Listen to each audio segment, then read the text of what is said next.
Un mes después del peor terremoto de la historia de Japón, la tierra ha vuelto a temblar y lo ha hecho también en el noreste de la isla, muy cerca de la dañada central de Fukushima. El seísmo de 7,1 grados en la escala de Richter ha provocado una alerta de tsunami en la costa, aunque ya ha sido levantada. El temblor ha supuesto un triste recordatorio de la catástrofe que hoy cumple un mes y que se ha cobrado la vida hasta el momento de más de 13.000 japoneses. 14.000 personas continúan desaparecidas, hay 147.000 evacuados y parte del país continúa completamente arrasado, mientras la central de Fukushima, aunque estable, sigue emitiendo radiactividad. ¿Qué tal? Muy buenas tardes. Según el gobierno nipón, el riesgo de fugas radiactivas se ha reducido de forma considerable. Buenas noticias que, sin embargo, contrastan con la decisión de aumentar el perímetro de evacuación alrededor de la planta nuclear hasta 40 kilómetros a la redonda. Enseguida les contamos todos los detalles de cómo está la situación ahora mismo en Japón. Antes repasamos otros titulares de la mañana. Última sesión del juicio contra los dos piratas que participaron en el secuestro del Alacrán, al atunero vasco con tripulación gallega que estuvo retenido 47 días frente a las costas de Somalia. El armador del barco ha asegurado que en las negociaciones con los secuestradores llegó a conocer una oferta de hasta $4 millones. Un hombre que se hacía llamar Pepe dirigió las conversaciones para su liberación. Ni hoteles de lujo ni viajes exóticos. La crisis consolida el peregrinaje como una alternativa vacacional de bajo coste que sigue batiendo récords aún fuera del Año Santo. El primer trimestre de este ejercicio llegaron a Compostela 4.500 peregrinos, más del doble de los registrados durante los 3 primeros meses de 1993, año santo en el que comenzó la promoción jacobea. El presidente del Gobierno, José Luis Rodríguez Zapatero, viaja esta tarde hacia China y Singapur, donde estará hasta el sábado en una visita de carácter económico. Zapatero quiere impulsar las relaciones comerciales con Asia en un momento en el que las exportaciones son el principal motor de crecimiento. Los rebeldes libios estudian el plan para detener la guerra planteado por la Unión Africana y aceptado anoche por Muammar el-Gaddafi, pero siguen condicionando cualquier alto el fuego a la salida del dictador y al repliegue de sus tropas de las ciudades. Y en deportes les hablaremos del Depor, que se trae de Málaga un punto muy importante en su carrera hacia la permanencia. Igualó a 0 pese a jugar toda la segunda parte con un futbolista menos. Los blanquiazules son 15º a 5 puntos del descenso. Hemos preguntado a la afición y confía en la permanencia.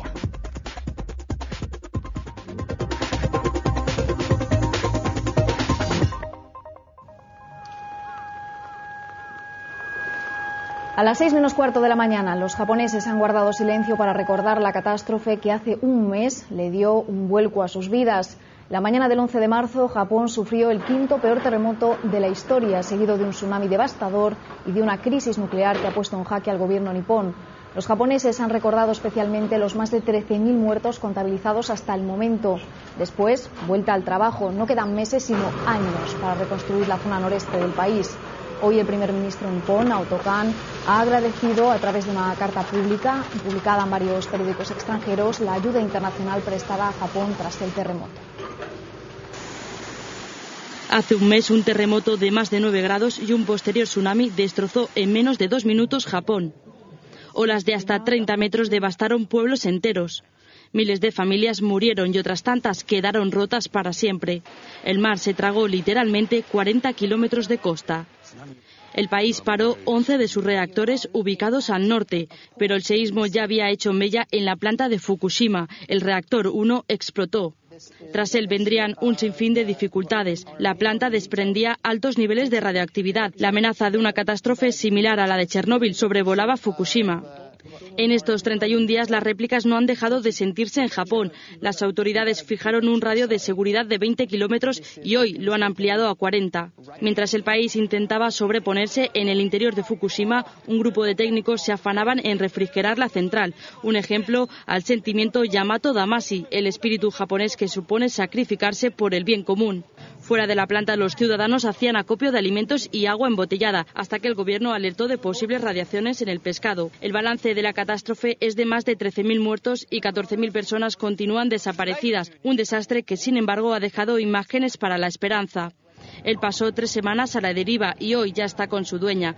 Sobrevivieron al mayor terremoto de la historia de Japón. Y hoy la Tierra ha vuelto a temblar y con fuerza y se ha cobrado al menos un muerto. Un nuevo seísmo de magnitud 7,1 en la escala de Richter ha sacudido otra vez la costa oriental del país, la misma que sufrió el terremoto del que hoy se cumple un mes y la misma que viene sufriendo continuas réplicas desde entonces. En un primer momento se decretó alerta de tsunami en la costa este, aunque ya se ha levantado. TEPCO ha informado de que de momento no se han reportado daños en la central nuclear de Fukushima, que ha seguido el protocolo habitual, es decir, evacuación del personal y corte de suministro. Precisamente el presidente de TEPCO, la compañía que gestiona la central de Fukushima, se ha desplazado hoy a la zona de la catástrofe. Masataka Shimizu quiere pedir perdón a todos los afectados por la radiactividad, evacuaciones, contaminación y demás efectos de la central. Sin embargo, según informa la agencia Kyodo, el gobernador de la provincia se ha negado a recibirle y ya es la segunda vez que le da plantón. Recordemos que el presidente de TEPCO estuvo días alejado de la gestión de la crisis nuclear por problemas médicos, mareos y subida de tensión arterial que se asocian al gran estrés al que ha estado sometido. Crisis humana, nuclear y también económica.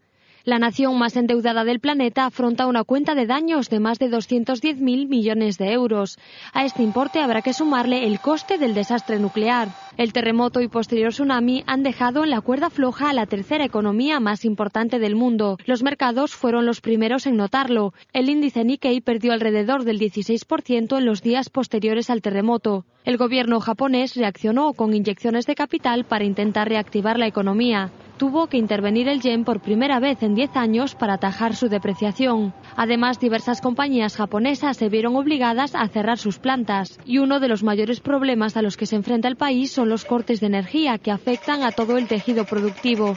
Algunos pronósticos ya estiman para el 2012 una deuda pública cercana al 210% del Producto Interior Bruto. Y tampoco podemos olvidarnos de la crisis política.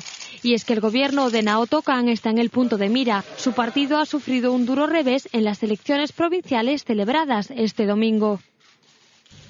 Pues otra de las consecuencias que ha dejado el terremoto del 11 de marzo, no ya solo en Japón, sino en todo el mundo, es el debate nuclear. En algunos países, como en Alemania, el miedo de los ciudadanos se ha juntado con los intereses electorales del gobierno para forzar un giro de 180 grados en la política energética y rechazar las centrales nucleares. En otros países, como en España, el Ejecutivo no ha llegado tan lejos, pero la polémica se ha instalado en la calle y ha dado alas a los ecologistas. Cuando se cumple un mes del accidente de Fukushima, activistas de Greenpeace han proyectado imágenes y mensajes antinucleares en todas las centrales españolas, con mensajes como "No más Fukushima", "Peligro nuclear" o "Danger". En las centrales de Ascó, Cofrentes, Garoña o Trillo han querido pedir el fin de la era nuclear.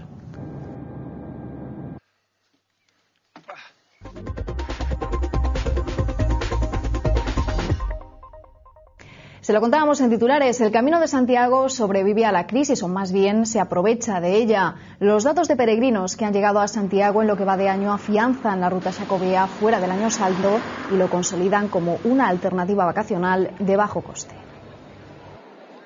Yo no lo conocía, pero sí es mucho más económico que el viajar en coche, quemando gasolina, y así es mucho más barato, por supuesto, y luego los albergues te salen baratísimos. Económico, hasta cierto punto no, sale un poco más barato que que coger un avión, por ejemplo, e irse al Caribe, pero tampoco mucho, más o menos. Lo he visto un poco más gente que la vez anterior que vinimos.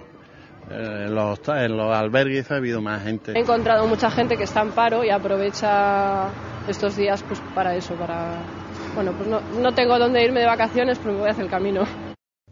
Al Banco de España le quedan ya pocas horas para emitir su dictamen sobre los planes de recapitalización presentados por las entidades financieras. En solo 3 días sabremos si 4 bancos y 9 cajas han conseguido adaptarse a las medidas exigidas por el Ministerio de Economía.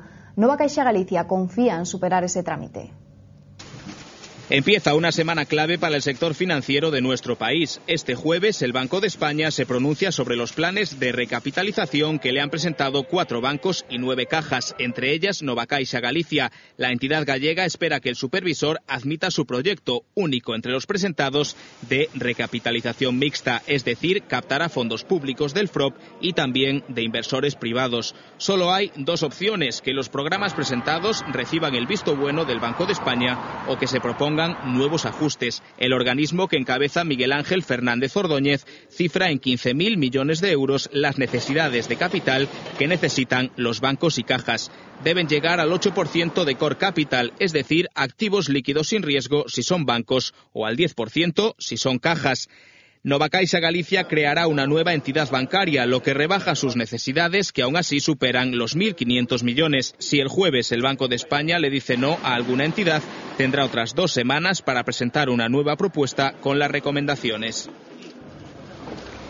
Y seguimos hablando del escenario financiero. Las entidades interesadas en empujar por la Caja del Mediterráneo toman posiciones para hacerse con su control. Después de que la Caja Alicantina se separase de sus socios, Cajastur, la Caja de Extremadura y de Caja Cantabria, la CAM pidió 1.800 millones al fondo de rescate y ahora se enfrenta a un futuro incierto.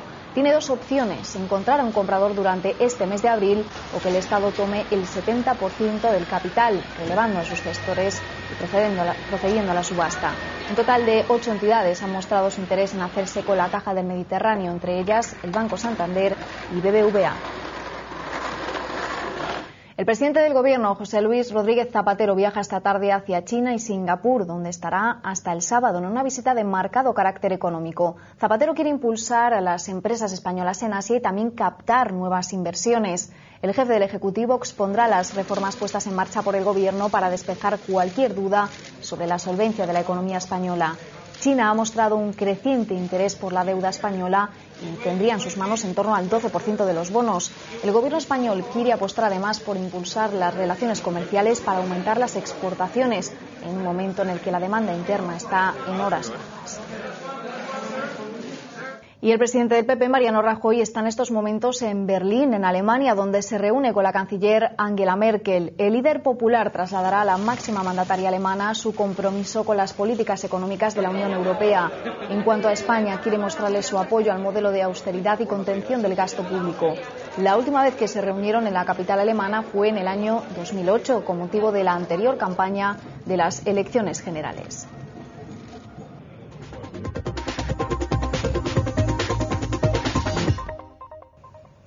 Tras una larga espera, llega a su fin los problemas legales de la Plisan, la plataforma logística en la que Mitsubishi podría instalar su nueva fábrica de baterías. Así lo anunció esta mañana en Vigo el consejero de Industria. Las obras de urbanización de la plataforma de Salvaterras Neves se pondrán en marcha antes de que finalice este mes. En total, 600.000 metros cuadrados en los que la Xunta invertirá más de 14,5 millones de euros. La noticia vuelve a poner sobre la mesa a la Plisan como la principal apuesta de la Xunta para que se instale la fábrica nipona. Estamos a falar de máis de 600.000 metros cuadrados de solo, donde imos a comenzar as obras de urbanización por máis de 14 millóns de euros ao longo deste mes de abril, co xeto de poder avanzar no desenrolo desa plataforma que esperamos que poida ser un referente para a actividade empresarial e especialmente para o que é a actividade logística ligada ao Porto de Vigo. Mañana comparecerá en el Pleno del Parlamento la consejera de Facenda para explicar el cierre del ejercicio presupuestario en 2010. Galicia fue una de las comunidades del país que cumplió los objetivos de déficit junto a Madrid. El Partido Popular califica la gestión de Marta Fernández Currás como ejemplar. Nos pensamos que a execución orzamentaria o ano pasado por parte da Xunta de Galicia foi óptima, cun resultado que nos pon dentro do Pacto de Estabilidade, pero tamén gastando todo o que a Xunta podía gastar. El Bloque Nacionalista Galego califica la gestión de la Xunta como austeridad recesiva. Los nacionalistas acusan al gobierno de Feijóo de dejar de ejecutar 1.500 millones del presupuesto. El bloque critica especialmente que consellerías estratégicas como Economía e Industria o Infraestructuras y Medio Ambiente dejasen sin invertir el 30% del presupuesto. Nos preguntámonos se este é o goberno que nos ia sacar da crise en 45 días ou se isto é un exemplo do que di Feijóo de facer máis con menos. En matemáticas aprendernos que máis por menos é menos. Lo que debería ser el nuevo parque de bomberos de Santiago se encuentra prácticamente en ruinas. Las obras llevan ya paradas 5 años, un abandono que ha conseguido que parte del edificio haya sido literalmente tragado por la maleza. Como ven, de momento su única función es la de refugio de grafiteros y drogadictos. El proyecto lleva paralizado desde el 2006, cuando los técnicos del ayuntamiento observaron que la obra no se corresponde con lo adjudicado, lo que supone un sobrecoste que aseguran no se pueden permitir.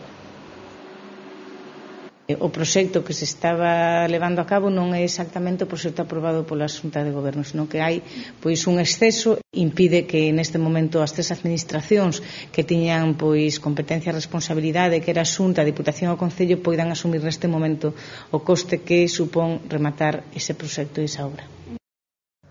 Los accidentes con tractor son la primera causa de muerte en el campo en Galicia. En los últimos 3 días han muerto 2 personas por esta causa. Uno en Quiroga, que tenía 75 años, y el último este sábado en Catoira, un hombre de 50 que quedó atrapado bajo su tractor al salirse de la carretera.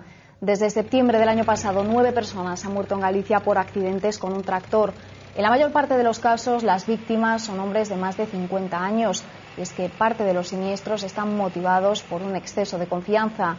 Es difícil saber las cifras exactas, ya que no se contabilizan en los balances de tráfico, porque la mayor parte se producen en fincas particulares. No, porque hay gente que a lo mejor lleva 30 años con el tractor y nunca le pasó nada, y por eso se confía. De hecho, están pasando muchas cosas y es gente mayor. Normalmente es gente mayor, que lleva muchos años con esto. Sí, tuve algún susto con o tractor porque iba arando, entonces pois rompeu un braje, eu lle pisei, e se iba de frente ao peligro. Se non te esforzamos para tirarte fora do tractor, pois pode vir o tractor de encima dun. Las carreteras gallegas se han cobrado hoy lunes la vida de 2 personas en una colisión entre 3 vehículos y un camión en la localidad ourensana de San Cibrao das Viñas. Con estas 2 nuevas víctimas ya son 3 los muertos en las carreteras gallegas en las últimas 24 horas. Ayer un hombre de 36 años fallecía tras impactar su moto contra un coche que presuntamente había invadido el carril contrario. El accidente ocurrió entre las localidades de Aguarda y San Miguel de Tabagón, en Pontevedra, una zona conocida por el gran número de accidentes que se producen por la peligrosidad de sus curvas.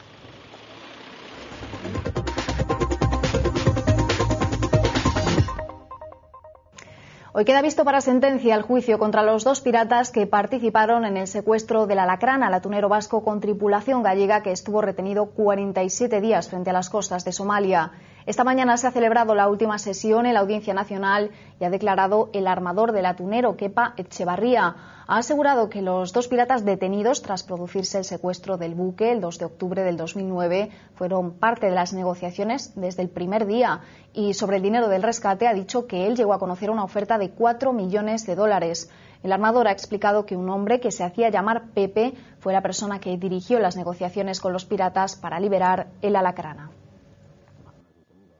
Y los 2 presuntos etarras arrestados ayer en el centro de Francia pasaron la noche en la comisaría de Limoux y deben permanecer en la zona mientras se llevan a cabo los análisis técnicos. Oyer Gómez Mielgo y Itziar Moreno, que figuran en la lista de los terroristas más buscados, han mantenido silencio en los interrogatorios. Los investigadores tratan de esclarecer si los presuntos etarras tenían algún zulo o escondite, ya que a pesar de la frenética persecución de 18 horas terminaron volviendo a la misma zona del primer tiroteo, donde finalmente fueron detenidos. Cuando termine la investigación serán trasladados a París para declarar ante el juez. El vicepresidente Rubalcaba tilda de broma de mal gusto que Bildu, la coalición abertzale, califique como incidente ese tiroteo en el que los 2 presuntos etarras, por cierto, dejaron mal herido a un gendarme francés. Rubalcaba ha señalado que la detención de Oyer Gómez e Itziar Moreno supone un golpe importante al aparato militar de la banda. No deja de ser un sarcasmo llamar incidente a lo que es un intento de asesinato de un gendarme, un sarcasmo. Y por tanto creo que ha llegado el momento de la clarificación. La gente tiene que ser clara y decir las cosas claramente. Y llamar incidente a lo que pasó el otro día en Francia me parece que es, como digo, una broma de muy mal gusto. Rubalcaba hacía esas declaraciones en Luxemburgo, donde hoy se reúnen los ministros del Interior de la Unión Europea para analizar la crisis migratoria que ha generado la llegada de más de 26.000 inmigrantes a Italia en lo que va de año. El encuentro está cargado de tensión, ya que lo que realmente se debate es la posibilidad de repartir la acogida de los miles de refugiados que han llegado sobre todo a la isla italiana de Lampedusa. Pero Italia se ha quedado aislada en su propósito. Alemania y Francia ya han manifestado su posición frontal. Los rebeldes libios estudian el plan para detener la guerra planteado por la Unión Africana y aceptado anoche por Muammar el-Gaddafi, pero siguen condicionando cualquier alto el fuego a la salida del dictador y al repliegue de sus tropas de las ciudades. La maquinaria de la diplomacia no se rinde en Libia. Este domingo llegaba a Trípoli el presidente de Sudáfrica. Es el mediador enviado por la Unión Africana para negociar con el dictador 2 meses después del inicio de las revueltas en el país. Gaddafi recibió a Jacob Zuma y hablaron. El líder libio ha aceptado la hoja de ruta propuesta por la Unión Africana para una solución pacífica del conflicto.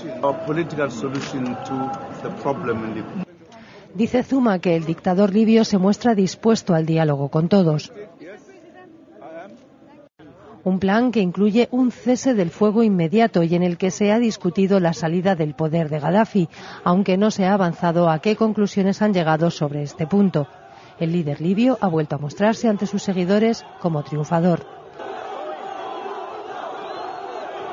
La hoja de ruta también pide la apertura de un corredor de ayuda humanitaria y que el gobierno libio dialogue con el rebelde. Estos, los insurgentes, celebran que las nuevas intervenciones de la fuerza aliada han logrado desplazar al ejército del coronel de ciudades clave como Agdabilla, donde vuelve a ondear la bandera tricolor.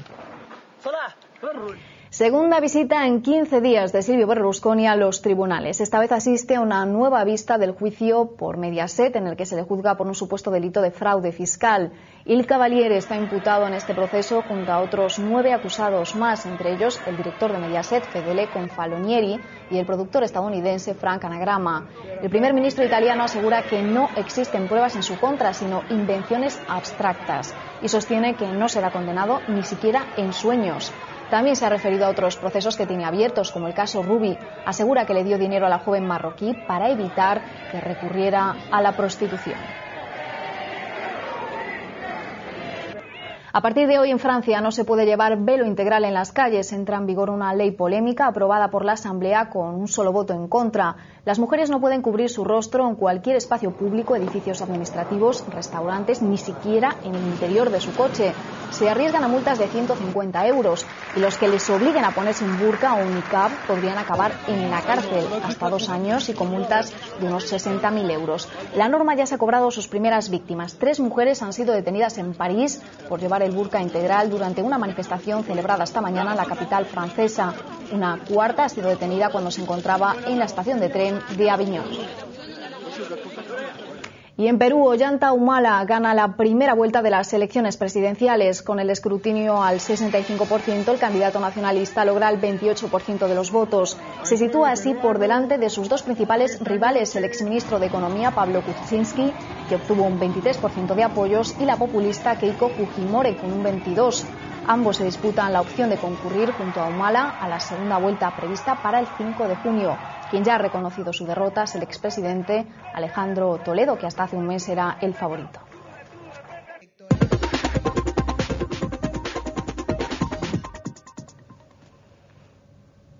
El Depor se sobrepuso a la expulsión del Aure y logró un meritorio empate en la Rosaleda. Los blanquiazules regresan a Coruña satisfechos con el punto conseguido, pero molestos con la actuación del colegiado Pérez Lasa. Yo creo que hicimos un buen primer tiempo, nos pegamos 3 o 4 ocasiones de gol muy claras, que desgraciadamente no convertimos. Un segundo tiempo en que nos entró el apuro, la ansiedad, donde fuimos muy previsibles lo que íbamos a hacer. Lógicamente, por decirle deja de tirarte, no se puede expulsar a un jugador, ni en primera ni en ninguna categoría. Entonces, pero en lo demás, creo que Pérez Lasa ha estado a su nivel y ha sido bueno, ¿no?